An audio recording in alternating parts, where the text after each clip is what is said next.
Сегодня будет мой первый обзор на кастом, основой для которого выступит Keychron Q3 Form Factory TKL. А начинки вы узнаете в процессе просмотра. Сразу уточню, что сборка получилась далеко не бюджетной. Во-первых, потому что Keychron никогда не славился девайсами для народа, а во-вторых, в солидной базе солидная начинка. А что из этого всего получилось, мы с вами сейчас и узнаем. Рад приветствовать на канале Игроман Про, у микрофона Ярослав. Благодарю тебя за оформленную подписку и лайк, ты лучший. Так как сегодняшняя клавиатура является кастомом, начну с базы. Это база. Это Keychron Q3, которая находится у нас на студии примерно с тех пор, когда по земле еще ходили мамонты. А если серьезно, никто из нас не помнит, как эта база попала на студию и сколько она тут находится. Гораздо интереснее другое. Когда я откопал ее из-под других коробок и толстенного слоя пыли, решил глянуть стоимость. Приготовьтесь, барабанная дробь. $174 на момент выхода этого видео. В рублях это 15к с лишним только за основу со стабами. Причем готовый к использованию борт на этой же базе со свитчами и PBT кепками обойдется в $194. То есть, доплатив всего $20, вы получаете готовый вариант клавиатуры с таким же комплектом поставки. Я не понимаю, как это понимать. Знатоки, прошу в комменты. Ясное дело, что покупая одну основу, вам не придется снимать кейкапы и вынимать свитчи для их доработки или замены, но разница в $20 лично для меня до сих пор остается необъяснимым, но фактом. Кстати, в DNS готовый борт на красных или синих гатеронах продается по цене в 14700. Имейте это в виду. Что же включает в себя комплект поставки данной базы? Если вы смотрели распаковку на основном канале, то в курсе, что срывал пленочку и осматривал содержимое коробки Арсений. Поэтому краткая выжимка. Чтоб вы понимали, это Keychron Q3 у нас пылится на студии, наверное, уже год, если не больше. Она прям реально очень долго у нас здесь стояла. И вот настало время распаковать ее, а далее собрать кастом на ее основе. Если хотите купить классный кастом вот на этой основе, пишите Ярославу в Телеграме, в чат, и с удовольствием забирайте эту клавиатуру. Чтобы не погнули пины, напоминалка есть, инструкция, мануал есть, далее кабель, ну конечно никакой не coiled cable, а обычный, причем такой дубовый на самом деле. Здесь у нас проставочки для gasket mount, ой, она тяжеленькая, блин, она прям вообще хорошая. Она уже нравится. Спасибо, Арсений, за хорошую попытку. Помимо самой базы, инструкций, кабеля и поролоновых накладок на плейт с запасными винтиками для корпуса и ножками, в коробке лежит краткий мануал, под которым спрятались пуллер для капов, пуллер-скоба для свитчей, отвертка и шестигранник. Грубо говоря, весь инструмент, который необходим для сборки кастома и замены его составляющих. Коробка, упаковка и подход к деталям действительно оправдывают ценник. Единственное, что немножко не вписывается, это кабель, который тут невероятно жесткий. В целом, комплект поставки очень добротный, и за это однозначно лайк. А теперь предлагаю поближе посмотреть на саму основу, ведь это алюминиевый корпус, gasket mount, вездесущая шумка, hot swap и прочее. В общем, погнали смотреть ближе. Корпус выполнен из анодированного CNC алюминия. Материал очень приятно холодит руку, а в жизни выглядит безумно красиво, хоть и оставляет небольшие отпечатки. Верхняя и нижняя части скрепляются винтами золотистого цвета. Такого же цвета винтики находятся и внутри борда. Добавьте сюда глянцевую плату, черный стальной плейт, и вы получите, не побоюсь этого слова, произведение искусства, которое просто находясь на столе, без свитчей, без кейкапов, уже притягивает взгляд. И просто посмотрите на количество деталей внутри. Разные красивые надписи на плате, кнопка сброса, дискретная маленькая плата для питания и переключатели режимов. В общем, красота. Так как корпус и плейт базы выполнены из металла, весит она солидные 1,7 кг. При этом большая часть веса находится в нижней части и составляет в районе килограмма. При этом борт стоит на столе довольно уверенно, и для того, чтобы его сдвинуть с места, придется приложить усилия. Строение у борда gasket mount, а если быть точнее, double gasket mount. Накладки из плотного поролона, расположенные по краям плейта и являющиеся демпфирующими элементами, тут находятся с двух сторон, сверху и снизу, что дает возможность плейту, который на секундочку выполнен из металла, нормально так флексить. Сами накладки чилят на специальных выступах в нижнем кейсе, а в верхнем кейсе для них есть специальное углубление. При разборе борда видно, насколько все детали выполнены качественно и как они подогнаны друг к другу. В очередной раз восхищаюсь подходом производителя к своему продукту. Реализация базы тут просто на высоте. И я не обману, если скажу, что это совершенно другой уровень, если сравнивать с масс-маркетом. Шумоизоляция тут также имеется везде, где это нужно. Между платой и плейтом плотный пеноматериал в той же цветовой палитре, а в корпусе очень тонкий кусок серого поролона. Под ним, кстати, расположен антистатический лист, который не проводит ток и предназначен для исключения контакта платы с металлическим корпусом. Ну что это я с ним излишнее внимание к мелочам. Стоковая шумка, к слову, справляется со своей задачей отлично. При печати лишних звуков клавиатура не издает. Как бы это странно ни прозвучало, у базы есть hot swap. Сокеты Gateron поддерживают 3-5 пин свитчи. Я с такими дел не имел, поэтому спросил у мужиков в телеге. Мужики говорят, сокеты хорошие.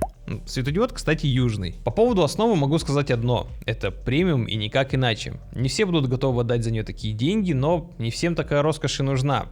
Впрочем, не время для полемики, потому что сейчас я соберу свой первый кастом на этой прекрасной базе. Я хотел кастом на линейках, поэтому благородный Арсений заказал в кастом-мейд желтый Gateron Inc. второй ревизии. Это линейные свитчи силой нажатия 60 граммов, ходом до срабатывания 1,5 мм, у которых стем из помпластика, а хаузинги из нейлона. Сам ход очень плавный и тяжелый, по ощущениям будто печатаешь на тактильках, только без характерной задержки перед нажатием. Смазки в этих свитчах с завода нет абсолютно никакой, поэтому я их, конечно же, смазал.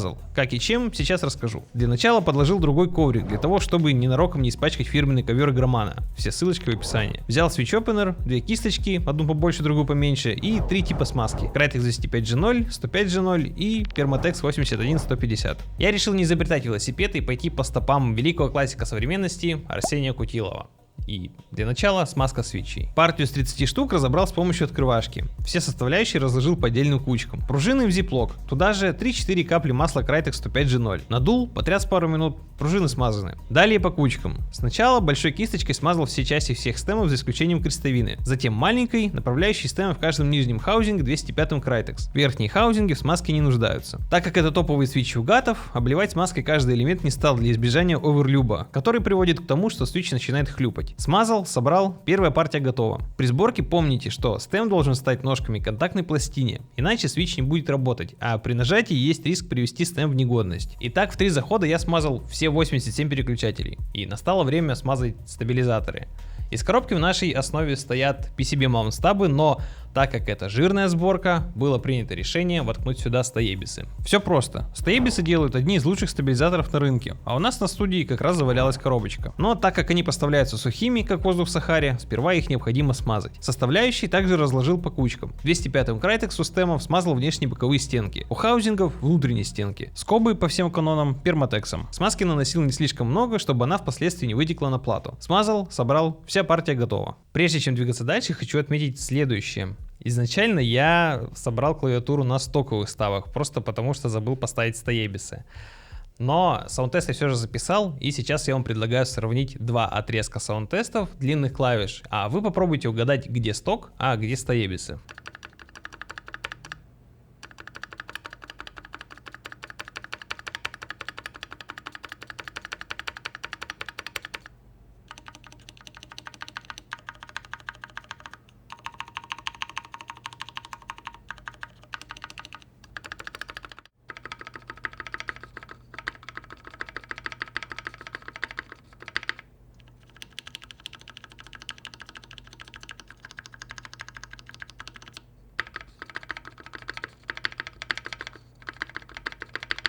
Поздравляю всех, кто угадал, ваша удача повышена на 5. Сначала я показал, как работают стоебисы, затем, как работают стоковые стабилизаторы, которые я тоже смазал. Я не знаю, насколько нужно быть музыкантом, чтобы заметить разницу в звуке, потому что ощущения одинаковые и отрабатывают оба варианта стабилизаторов превосходно. Итак, делаем вывод. Стоковые стабы у Keychron Q3 очень крутые. Да, стоебисы звучат чуть более звонко и еле-еле уловимо четче, но поймите, это одни из лучших стабов на рынке, так что Keychron респект. Основа до сих пор ни в чем не разочаровала. Ребята, это экстренное включение. После сборки клавиатуры заметил следующую деталь. При сильном нажатии на один из краев длинных клавиш, противоположный край клавиши начинает вылазить из-за того, что длины стема стабилизатора не хватает для того, чтобы кейкап надежно на нем засел, надежно на нем закрепился. То есть такая же проблема и у остальных длинных клавиш, как вы можете видеть. Это не критично, потому что в принципе при обычном пользовании это не доставляет никаких неудобств и вообще не ощущается. Просто стабилизаторы оказались не идеально синергирующими с данной базой. После смазки всех механизмов начинается, по моему мнению, лучшая часть сборки кастома. Это установка свитчей, а на них кейкапов.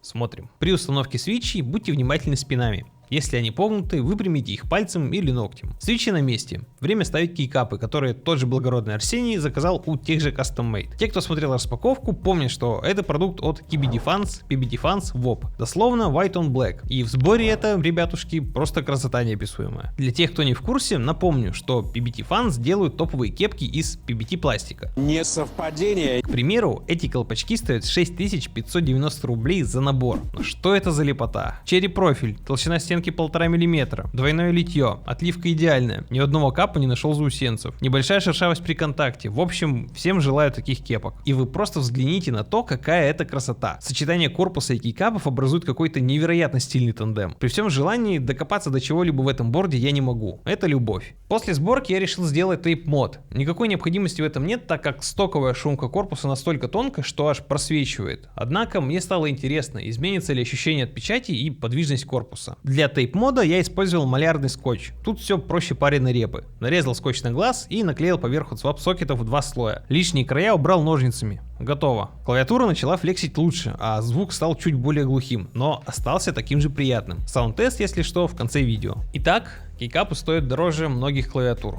но напомню, что и свитчи тут не из дешевых, а сама база при ее продаже способна прокормить владельца около месяца. Но не будем о грустном. Еще пара интересных особенностей этого борда и будем закругляться. Как я уже говорил, форм-фактор тут TKL, а если быть точнее, 87 клавиш и роллер. Сам форм-фактор уже стал универсальным, он идеально подходит всем, кому не надо часто вводить цифры. Роллер тут реализован просто очешуительно. О, это просто очешуительно. Отсечки максимально четкие и приятные, а кноп, который выполнен из того же алюминия, что и корпус, приятно холодит руку. На дальней от пользователя грани находится порт для питания и переключатель раскладки. Комплектный провод, кстати, спустя некоторое время мне все же понравился, потому что на нем находится очень красивая надпись. Снизу у клавиатуры 4 полусферические резиновые ножки. Благодаря им и внушительной массе борт стоит на рабочем столе незыблемо. Софтом тут выступает VA. Об этом написано даже на плате. В нем есть весь функционал, необходимый клавиатуре, включая макросы, переназначение клавиш и слои. Подсветка тут реализована круто. Светит ярко, режимов куча, их, как и оттенок, можно менять в софте. С одним моментом, правда, произошел конфуз. Так как стенки свитчи у нас из полупрозрачного желтого нейлона, из-за чего любой свет желтит при рассеивании, чистый белый и синий цвет увидеть не получится. Но в остальном все прекрасно. По итогу стоимость этого кастома составила порядка 30 тысяч рублей, из которых только половину стоит сама база. Что же дает клавиатура в таком бюджете своему пользователю? Глобально ничего такого, что может дать клавиатура за 1, 5 или 10 тысяч рублей. Но дьявол кроется в деталях. Это шикарная база, в которой прекрасно все. Строение, комплектация, внешний вид, качество сборки материалов. Это крутые свитчи, которые очень приятно нажимаются. Это, конечно же, кейкапы, которые выглядят просто бомбово и ощущаются, и они очень качественные, очень приятные на ощупь. Если вы морально и финансово готовы получать эстетическое удовольствие от взгляда или прикосновения к клавиатуре, то подобное решение однозначно для вас. Мир премиальных кастомных клавиатур велик и разнообразен, и в нем найдется место каждому. Я рад, что вы досмотрели этот обзор до конца. Я благодарю вас за внимание. С вами был Ярослав, вы на канале Игроман Про. До скорых встреч!